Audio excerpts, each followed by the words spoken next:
Testing. This is Bob Prunty. Wonder if it's working all right. The first is the black copper mine should soon be placed on the National Register.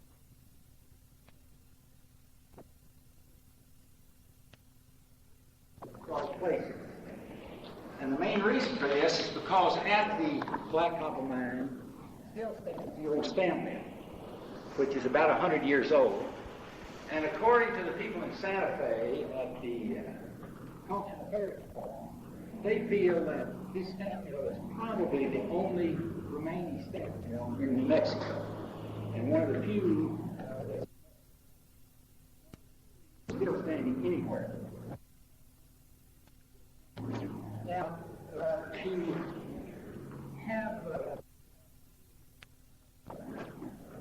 location placed on the National Register, the major hurdle is to have acceptance by the state. And the Black Copper Mine passed that hurdle last fall when it was accepted by the Historic Preservation Division of the Cultural Affairs Department.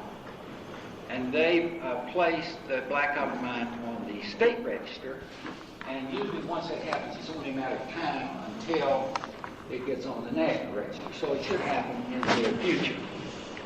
Now, I have a second reason for talking about the black copper, and that is to give you a little flavor of the gold mining that took place in and around the Red River in the latter half of the 19th century. The black copper was only one of many mines. It wasn't a particularly special mine. It was fairly representative of all the other mines. Great hopes, great expectations, but also great disappointments and great failures. And if you understand the history of black copper, it goes pretty far to understanding the history of all of the gold mining that took place here over 100 years ago. Now, let me give you my game plan. I'm going first to talk about the mining areas around Red River, just briefly. And then we will take a brief look at the Red River mining district itself. Then I will talk about the history of the black copper. And lastly, we will look at the black copper today, particularly the stamp. Now, if one takes a map and puts Red River in the center, and you draw a circle with about a 12 or 14 mile radius, you would include almost all the major gold mining areas that were in this area in the last part of the 19th century. Southwest of here, about 10 miles, as the crow flies, is the upper Rio Hondo. Approximately where the Taos ski area is located today. And that was one of the major mining areas. Now, it's a long way around there by road, but as the crow flies, it's only about 9 or 10 miles.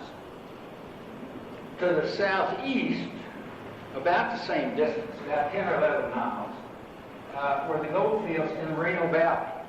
I talked about these last month. In the town of Elizabethtown, which was another major mining area. And then northeast of here, about 10 miles, as the crow flies. You know, I guess we've got to start talking about as the spotted owl flies. So about 10 miles northeast, as the spotted owl flies, were gold mines on the tributaries of the Comanche Creek and the town of La Belle. And then Red River is here in the center. These four areas made up the vast majority of the mining activity between 1850 and 1900. Now, let me talk a little bit about each one of these. And I'll start with the Rio Hondo.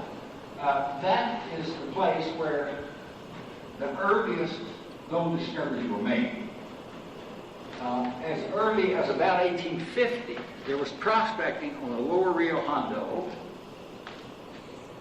1865, there is on record a claim made by Kit Carson, gold mining claim, on the Lower Rio Hondo, approximately a mile from the present community of Arroyo Hondo.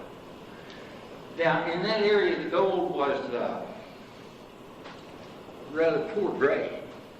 And so gradually the miners moved up the Rio Hondo.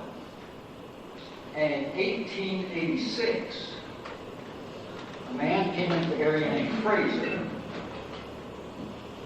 William Fraser, and he built a road up the Rio Hondo to its tributaries. And that road would have ended at approximately the Taos ski area. And he began to open mines on the mountain just above that. And that mountain is named for him as Fraser Mountain. If you go to Middle Fork Lake today, look down on the lake, west, the big mountain rising up, looming up over the far end of the lake, that's Fraser Mountain.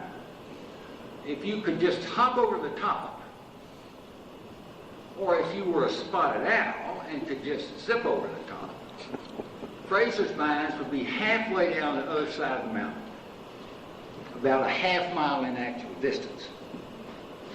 Now, when he built the mine, a lot of miners and prospectors came in,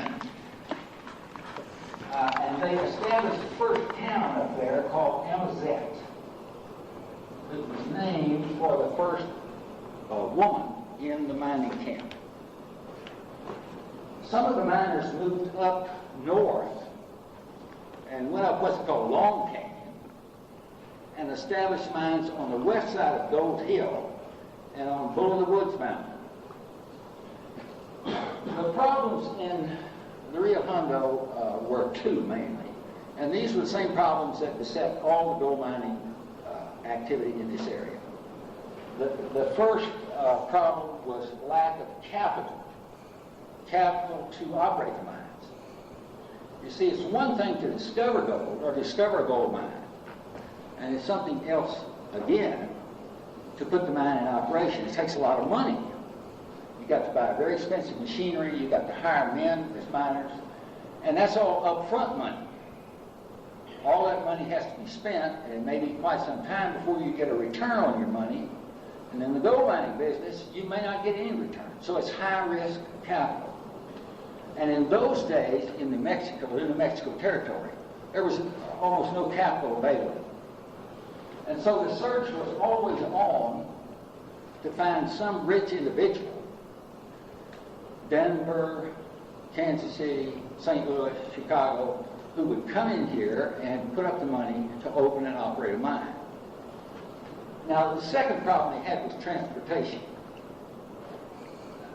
It's pretty easy to dig the ore, but to get the ore to a mill or to a smelter, the nearest smelter was in Colorado Springs, and the ore then had to be hauled by wagon. Terrible chore and very expensive. The miners were always suffering from the costs of transportation, and that ate up their profits. In 1901, a man came into this area with some money. His name was Albert Twining, and he bought out Fraser, put in a good bit of money, invested in machinery, hired a lot of miners, and this created a lot of interest in the area, and they established a new town and named it Twining. Twining was located almost exactly where the town ski area is today. If you go over there, you'll see exactly where Twining was. Unfortunately, the mine never really worked out very well. Twining lost money. He had to let miners go. Many of the miners left the valley, and by 1910, Twining and the upper Rio Hondo was virtually deserted. And that valley, of course, did not recover until 1950 when Ernie Blake put in the town's ski area. Now, the second area was over in the Moreno Valley around Elizabethtown. And I talked about that last month. was discovered there in 1866. And the following year, hundreds of miners came into the valley. They established Elizabethtown. And within a couple of years, Elizabethtown had about 2,000 people in it. The conditions in the Merino Valley were such that the best way to mine was placer mining or hydraulic mining, which simply meant to wash the sands and the gravel with water. And to do this, it required large amounts of water, and there were hundreds of miners in the area. So the problem in the Merino Valley was always lack of water. If you've driven through there and look at the Merino Creek, there's just not much water in it, and by August there's almost no water. So they were constantly searching for water, and that led to the construction of a big ditch to shift water from the Red River watershed across the ridge into the Merino Valley. And as you know, this was a great disappointment. It produced only about 1/5 or 20% of the predicted water. So they just did not have enough water. They tried to tap Poneal Creek and built a ditch from Poneal Creek. They tried everything, but they could not obtain enough water. They had other problems of transportation and capital, but water was the biggest problem there. And so the Merino Valley never reached its full potential, although between about 1880 and 1895, there was removed from the fields around Elizabethtown $2.25 million worth of gold, and that's $1890. So a lot of gold was recovered. But because of lack of water, many miners left, the population diminished. By shortly after 1900, Elizabethtown had very few people. Now the third area is in what is now Rabidon, northwest of here. In 1894, gold was discovered on a tributary of Comanche Creek. The tributary was named LaBelle Creek. And hundreds of miners came in that year, and they established the town over there of LaBelle. And by the end of that year, it had about 800 people in the town. During the middle 1890s, LaBelle was the leading community in this area. It had gotten larger and more progressive than Elizabethtown. Red River was just getting underway. So LaBelle was sort of the center of activity, center of cultural activity, a place to go and buy things in these four areas. Some of the miners moved west of LaBelle over the ridge into the upper headwaters of Bitter Creek. Now, as you know, Bitter Creek flows through Red River. And from the headwaters down Bitter Creek, it's only 8 or 9 miles. Those miners established some mines at the very headwaters of Bitter Creek, the Anchor Mine, the Midnight Mine, Edison Mine. And soon a road was opened down Bitter Creek to Red River. And so stagecoach service was established between LaBelle, Red River, Elizabethtown.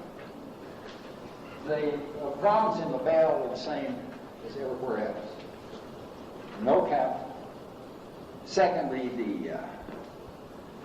the gold was of uneven quality. And what I mean by that is that you might strike very rich ore here, and right next to it, very little gold, and then you went over here and more gold. So in order to get any quantity of gold, you had to mine a lot of ore.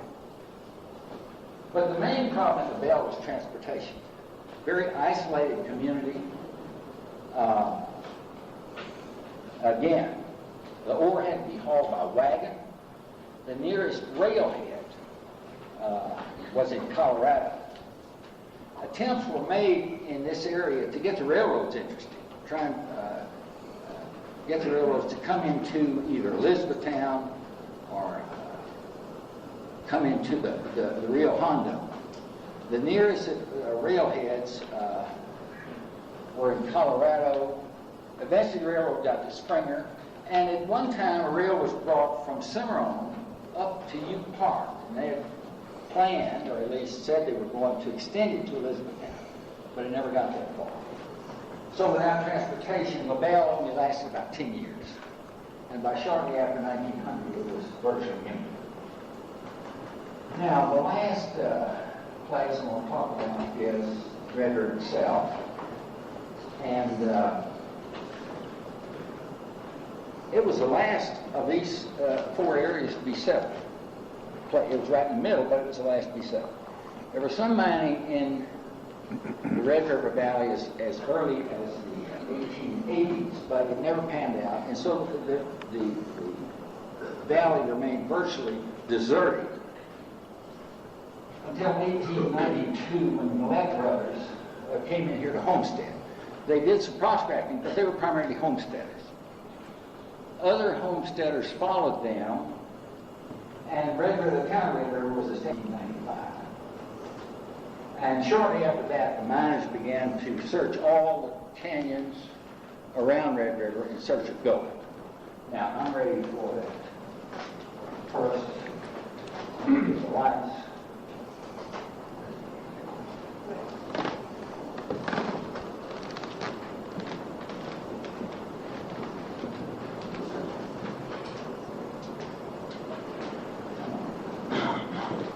This is a map that shows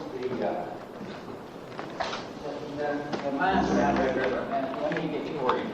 Here's the town of Red River, highway to Cuesta. This is the highway up to Cabresto. This is Millette Road, which goes over the top. Road to Bobcat Pass comes by Elizabethtown to Eagle Nest, Upper Valley, Goose Creek, Placer, Pioneer, Bitter Creek. Now, around Red River, there were 3 main areas in which mining took place. One is Pioneer Creek, Pioneer Canyon, and there are a good many mines established in there. The Ajax, the Stella, the River, the Carabel mine. The Carabel was probably one of the few fairly successful mines in the area. The other area was Bitter Creek, in which I mentioned was settled in the upper waters. Now, LaBelle's not shown on this map, but if it were, it would be about here. And the miners came directly across the ridge and into this upper part of Bitter Creek. The road was opened down, and of course the remnants of that road are still here. And other mines were open at the headwaters of Midnight and the Anchor, Edison. Further down, was the Junebug and Independence mine. Now, the third place was on Placer Creek. And you are familiar, that's the canyon that contains the road to Goose Lake. As you know, the road to Goose Lake goes up Placer and then jumps over into the Goose Creek Canyon. And so if you go up that road, you pass many of those mines, the Buffalo and the Jayhawk. And in this area were the Holden Brothers mines, the Golden Treasure, the Golden Calf, and the Bunker Hill mine was up there. So these were the 3 major areas. Now, also on this map, it shows the Upper Rio Hondo with Twiney. These 3 mines were Fraser's mines on Fraser Mountain, Bull of the Woods mine on top of Bull of the Woods Mountain, and the mines on the west side of Gold Hill.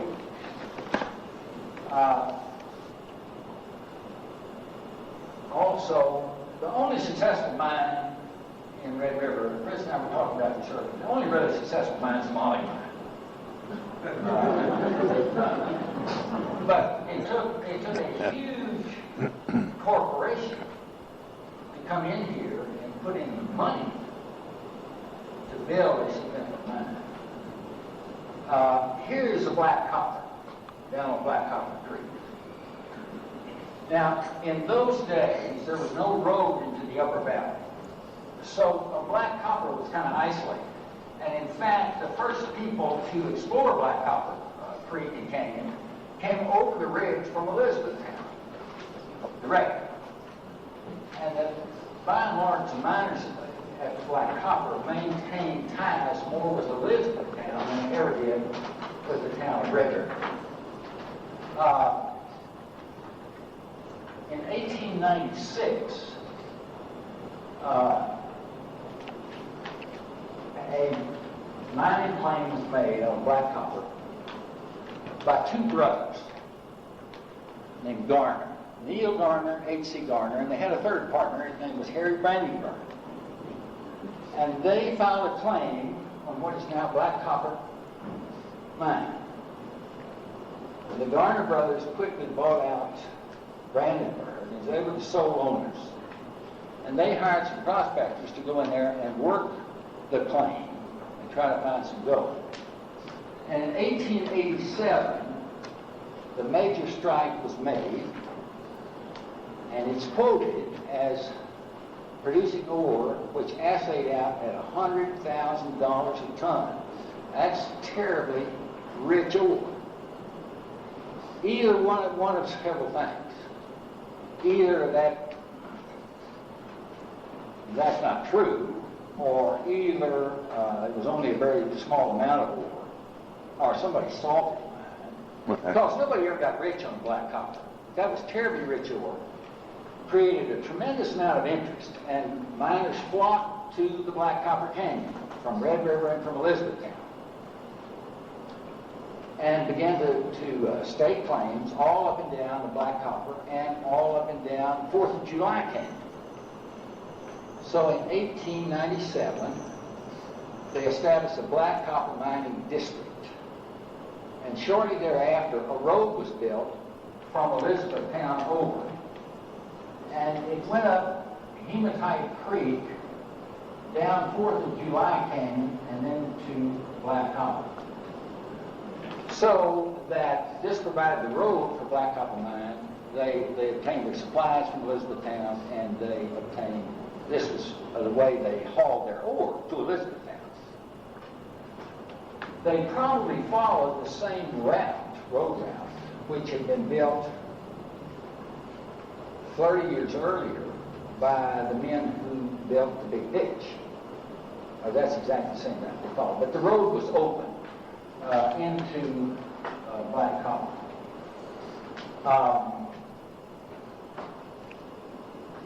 Let's have a lights in there.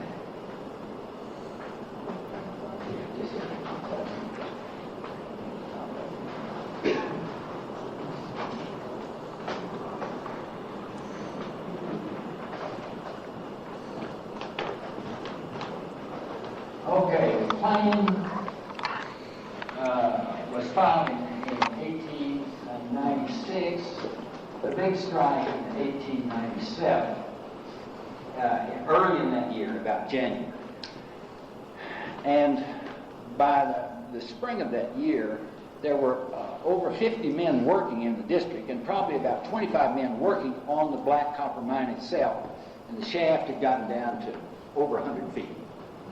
And then something happened, and it's not clear what happened. The Garner brothers sold their interest in the mine to a financial group from Colorado, headed by a man named Gunnell.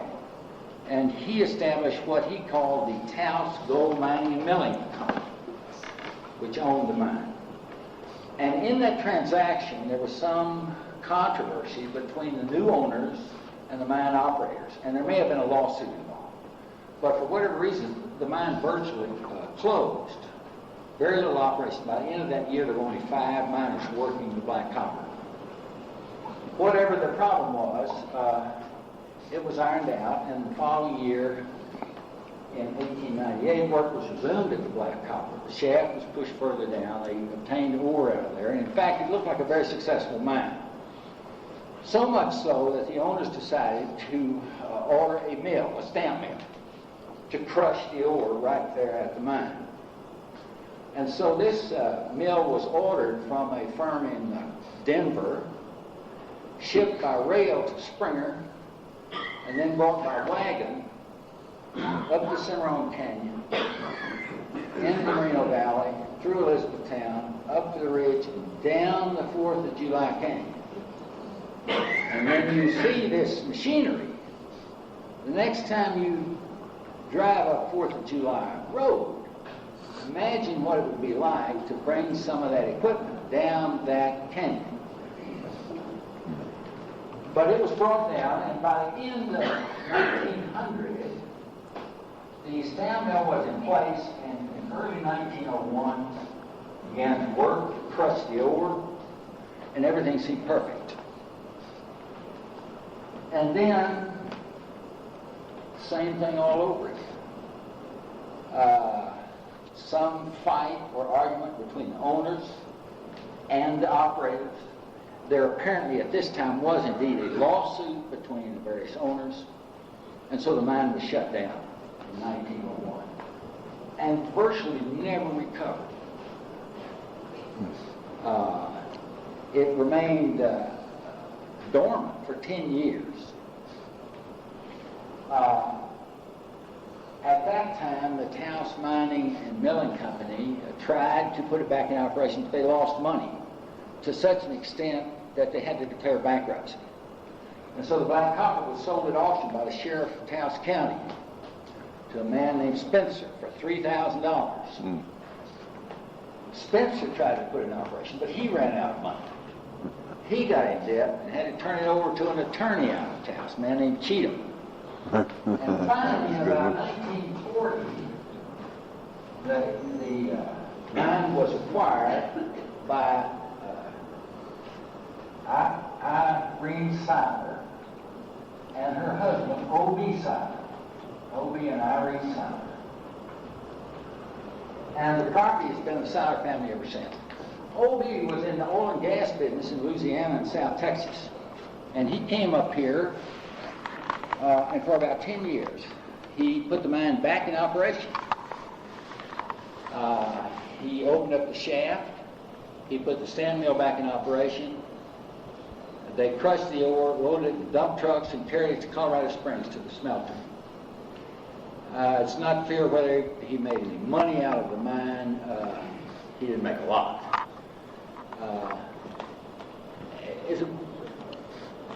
As a strange coincidence, 1 week ago today in Red River, there was a visitor here named Foreman, William Foreman, from Logansport, Louisiana.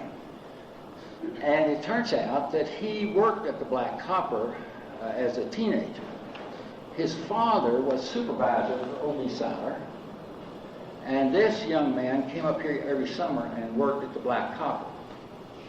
And he described a good bit how the mine was operated at that time. There were about 25 miners who worked it. Finally, O.B. was killed in 1961, and that stopped any activity at the Black Copper. The problems of the Black Copper were the same problems as in all these mining districts. Uneven ore, inconsistent quality of the ore, not enough capital, not enough risk capital to make an investment, transportation problems. And the fourth problem, which I haven't mentioned, was speculation. There was tremendous speculation in mining claims. The only thing that I know that's comparable today is if you go into an area where land value is rapidly going up, and people buy a piece of land, hold 6 months, sell it for a profit, and that person holds it 6 months, turns it again, and you have these land flips over and over again. So it finally gets so high, the thing collapses. Same thing happened in the mining claims. Prospector, he didn't know how to run a gold mine. So if he got gold, he'd sell his claim. And somebody would hold that claim and find a sucker and sell it for a profit. And that could run around and get 2 or 3 claims, put a package together, go to Kansas City, find a bunch of suckers to buy this gold mine, and they would put up some money and try to open the mine, they'd run out of money. And this sort of speculation went on over and over and over again. In fact, it has been claimed that there was more money made in speculation than was taken out of the mines themselves. Okay. Now, I'm ready to look at, and I think you're ready to look at, the Black Copper mine today. You've got, hold on that paper you have. We'll get to that in a second. The black copper mine is owned by Ina Side.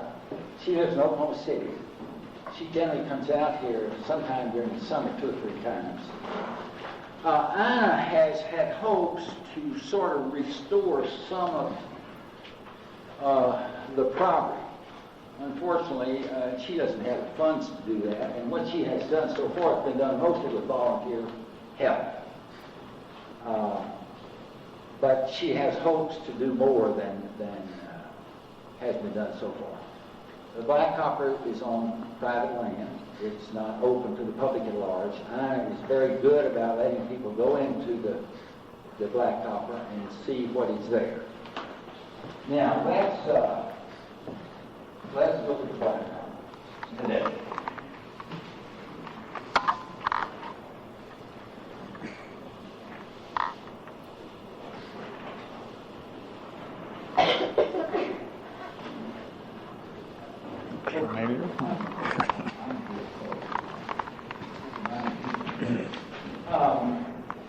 This sign, which is up the black copper, is sitting on the site of the old cookhouse, which is now gone. Right.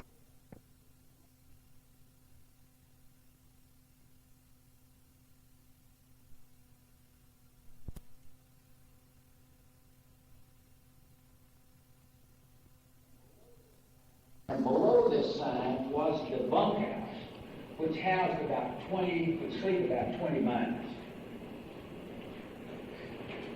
This is the cabin which Ina has kind of restored. It sits on the site of the supervisor's house or cabin, and she tried to construct it in keeping with the way it once was. Now, in the background is the famous outhouse, which has been restored in almost mint condition. And that outhouse, I never can remember whether it's a 4-holder or a 5-holder. It's one of the two. And I guess when you get that many, one more doesn't make a lot of difference. This is the powerhouse, which is a bunker built into the side of the canyon. Now, well, I guess we can see if we can get a little bit of light. So you can look at those maps you've got. Can you see on those? Yeah. Now, let me tell you, on there's some numbers. F1, F2, F3, F4, F5. What the F stands for is feature. Feature number 1, feature number 2, feature number 3, feature number 4. And we want to start with feature number 4, which is the shaft, which has been covered with a very thick concrete slab. This slab was put in place less than 10 years ago for safety reasons. Beneath this slab, the shaft measures 8 feet by 10 feet, and it goes down 248 feet. The mine has 5 levels. The second level is very long and extensive, and it's called the Merritt Tunnel. And actually has an extension which has an opening a couple of 100 yards west of and below the mine shaft itself. This is feature number 2 or 3, I can't remember. This was the shaft house. All that remains is the back wall, these wooden timbers. And the shaft house, of course, contained machinery to run the hoist, which brought the cage up and down out of the mine. The next feature, I think, is about number 5, the collapsed tower. The hoist tower was a large wooden structure over the shaft, had a pulley wheel. Cable went over the pulley wheel down into the shaft, and then they could raise and lower the cage and bring the miners up and down and bring the ore cars up and down. It has subsequently collapsed and has fallen over on the tailings pile. And this is from a distance, and then I'll show you a little closer. This picture was actually made from the shaft. This is a very large structure. These timbers are 12 by 12 inch timbers, and they're over 25 feet long. And they're all bolted together, and at the top, the old wheel, the old pulley wheel is still present. It's about, foot and a half, 2 feet down, and there's some of the cables still there. The next feature is about number 6, I think, the Discovery. This was the Discovery Tunnel, which is a few feet east of the mine. In other words, this is where they discovered the gold. And then they came back about 30 feet and put the shaft straight down. This is supposed to be about 50 feet being in there. I don't know. There's no way in the world you can get me in there. But it's reported to be about 6 into this rock cliff about 50 feet. Okay, now I'm ready to talk about the main event, which is the stamp mill, but I'm going to try something. Let me have some lines. I'm going to try and tell you how stamp mill works, or sort of kind of sketch the stamp mill, so when you look at the pictures, you know what you're looking at. And I'm a terrible artist, so I apologize before we start. The stamp mill was to crush the ore, to crush it into sand or gravel, and then the gravel could be washed. On the top of the mill, on the mill, was a large hopper, sort of half funnel shaped, like this, and the ore was dumped into this. And this was held up by 4 very large timbers, buried deep in the ground. And the ore was dumped into this. At the bottom was a gate, or actually 2 gates. The ore passed out of this and then came to a piece of machinery which worked on gears and guided the ore into an iron trough below the stamps. So the ore was guided down here into this trough. The stamps themselves are large iron pistons. There are 5 of them. And at the top of the piston is a long rod that goes up about 20 feet in the air. And these fit in this trough here. These rods are attached to a shaft, axle, which runs here. And there's hands on this axle so that as the axle rotates, it lifts the piston up in the air and drops it. These things weigh between 400 and 500 pounds each, so they're raised up pretty high in the air and then just drop. And this happens repeatedly over and over and over again. This shaft is run by a large wheel. Once the ore is crushed, it passes out onto a porch or a platform. And then it was placed in a sluice box, which is a long chute, timber chute made out of wood, mixed with water, and it runs down the chute. And in the bottom of the sluice boxes were placed copper plates, coated with liquid mercury. And the mercury combines with the gold to form an amalgam that attaches to the plate. So about once a day, they would stop the operation, go in there and take out the plates, take off the amalgam, heat it, which vaporized the mercury and left the crude gold behind. Okay, that's a very poor drawing, but now we're going to look at the real thing. Pretty close. Pretty good. Mm-hmm. You don't have pictures like those Alan got.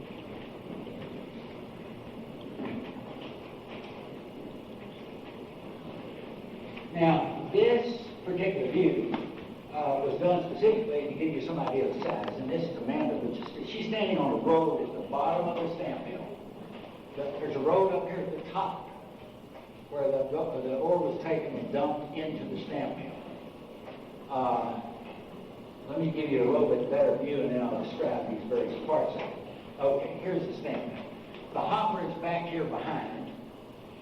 The stamps or pistons are inside this box. This is the box with the trawl, and the pistons are in here, and these are the rods attached to the pistons. You can see there are 5 of these.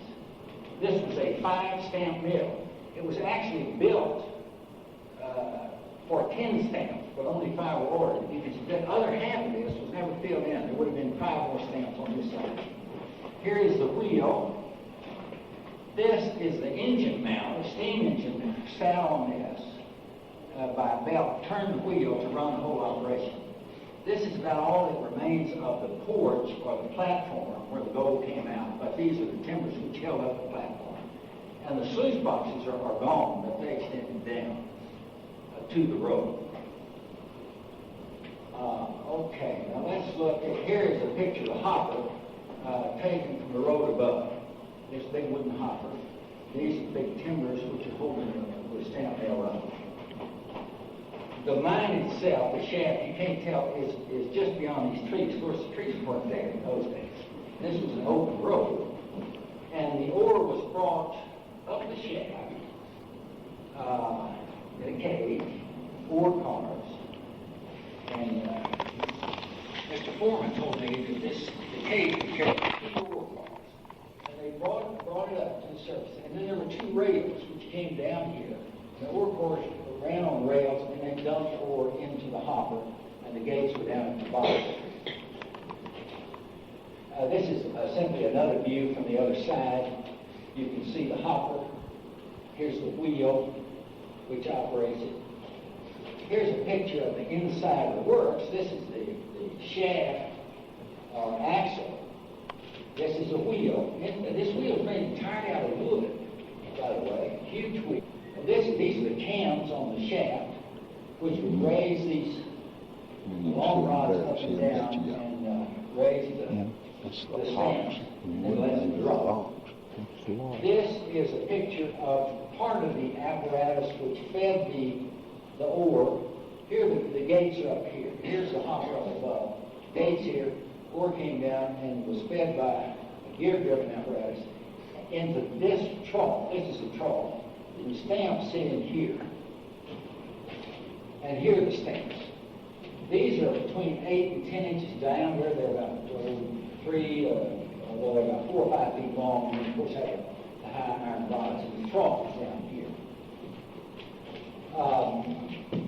This is a view from the other side, but here's the wheel which drives the stamps. You can see the stamps inside the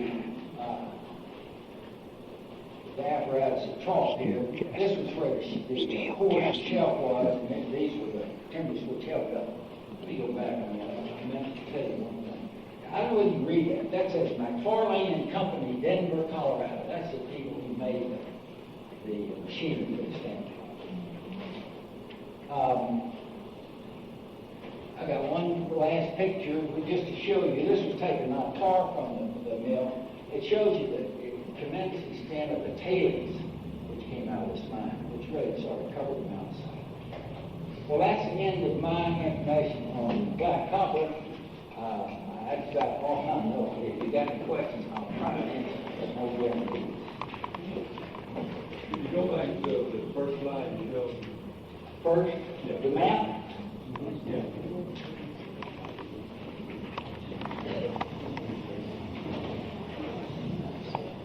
Okay, you just about got the end of your tape. Just about, yeah. Yeah. Oops. Got to keep one more.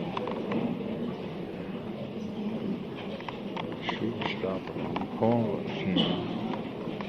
Somewhere that there was a town right in that. Well, where is Bob Prunty? Right here. Well, me and Bob could talk about this. You're right. There was a town called Franklin City. The Franklin, it's called the Franklin Placer I think it's Franklin Placid Company. They were in the business. I'll tell you what they did. They built sluice boxes and operated them. So if you were a miner, you could take your ore to these people and they would run it through the sluice box. So they set up these sluice boxes up in that area. They were going to make a lot of money. And the place is located at approximately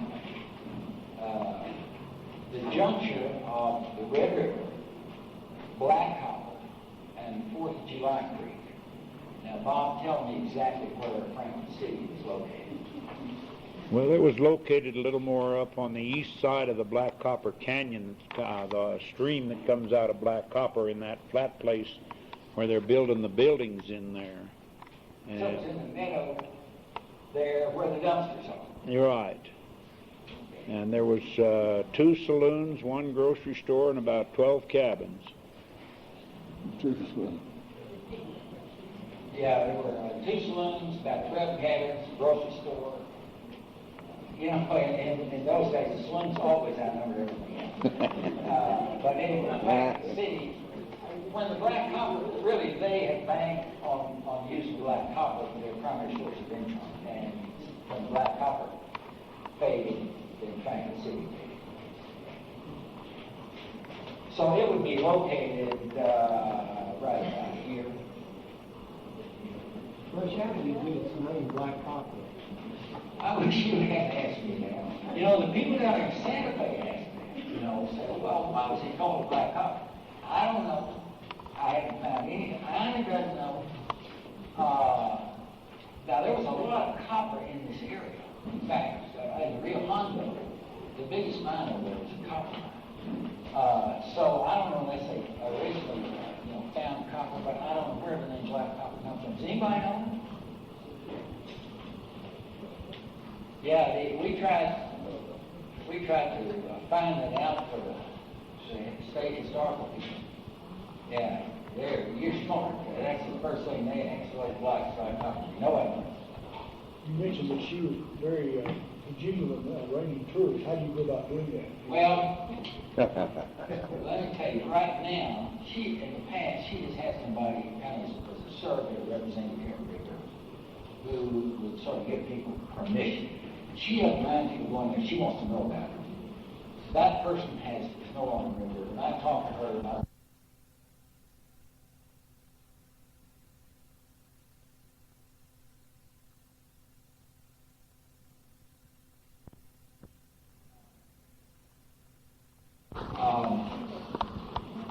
what needs to be done with that thing is really restored. That thing's not going to last forever. To restore it would be very costly. And one of the reasons she wanted to get it on the registry, particularly in Mexico, is there may be some state funds available to do something with the stamp mill. Right now, the stamp mill is beginning to list a little bit of direction. Where's Royce? Royce is looking at the stamp mill from the standpoint of its structure. Tell them what you think as far as durability and that sort of thing. Well, it's really standing pretty good, but it needs to be stabilized. And a lot of dirt washed down on it. It needs to be cleared out and the piling in place. It certainly wouldn't be too much. If it doesn't happen pretty soon, it's going to fall over. You mentioned volunteer effort. Is there any organized effort going on at this time? No, not that I know of. I just open anything I have not talked to her about that. I think one thing, start with society might consider once the schoolhouse is done, maybe taking something like that on. I think to really do the job right, you're going to get some funds probably. But I think they could be gotten from the state or from some foundation. This is the kind of thing the foundation would love to get it. It'll take some funds to do it. It'll take a lot of work too, and that's volunteer work. Is this woman's daughter is on that now? I don't know whether it's her daughter or her niece. I really am not sure. Niece. I thought she was niece. I didn't think it was daughter. Russ, Yeah. one day you need to, everyone needs to, once it gets on the radio, it's very very strict guidelines as to what's to be done. Right. You can't just You can't do just anything. go into there. Correct. Correct. It's got to be done, it's got to be, you can't do anything to change it from the time it got on the register. Right. She's done a lot of neat things with that patent up there. I've seen it before, and we get good shares.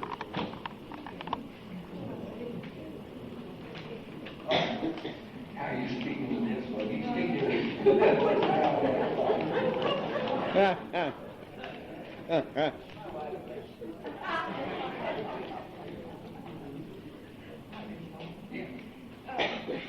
Talking. So you will know, if you summer residents, or maybe you're full-time residents, if you want to volunteer any of your talents, we also have a, water wheel that's in, going up Goose Creek Road. The Forest Service, there are funds if we have volunteers that would restore the water wheel. But It's too far. the people in Red River are busy. They don't have time to do this, but some of those, if you're a carpenter or if you know how to do, if you'll just let me know, all I have to do is let the archaeologist know with the Carson and Carson National Forest, and we can keep you busy. All you have to, just let us know if you want to volunteer for any of these projects. And the black copper, that may be another, that's on private land. But we're losing what's left. We just have remnants right now. So just let me know if you want to volunteer. We'll put you on.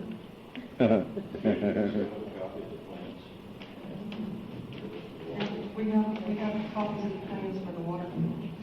And it's one of the few water wheels that is, it may be the only one, I don't know, in the mining area.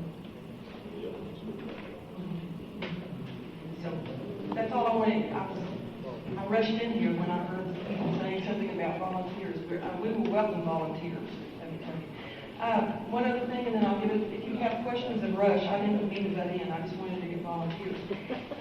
On behalf of the Historical Society, if you want to become a member, our dues are $5 a person. And the money just goes, to do our projects. We've done 2 sessions with Rush, and very successful.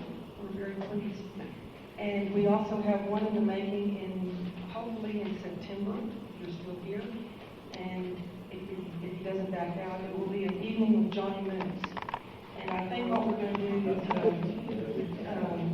maybe do a campfire. It'll be like sitting around a campfire with Johnny Moons. Now, he may back out. But if you're here, we'll put the list, you'll do an article in the paper, and you'll certainly know about it. Also in January, if you happen to be here, this is the 40th anniversary of the ski area, Red River Ski Area, and we're working on a program in conjunction with the ski area doing a history of the ski area. And hopefully we can get all the managers back and do kind of reunion, and then we'll have a jam session with the employees of the ski area. We have done that once before, and it was very successful. It was a very entertaining evening. So if you're here in January, we'll do a road house. So, you have anything else? If you all have any other questions?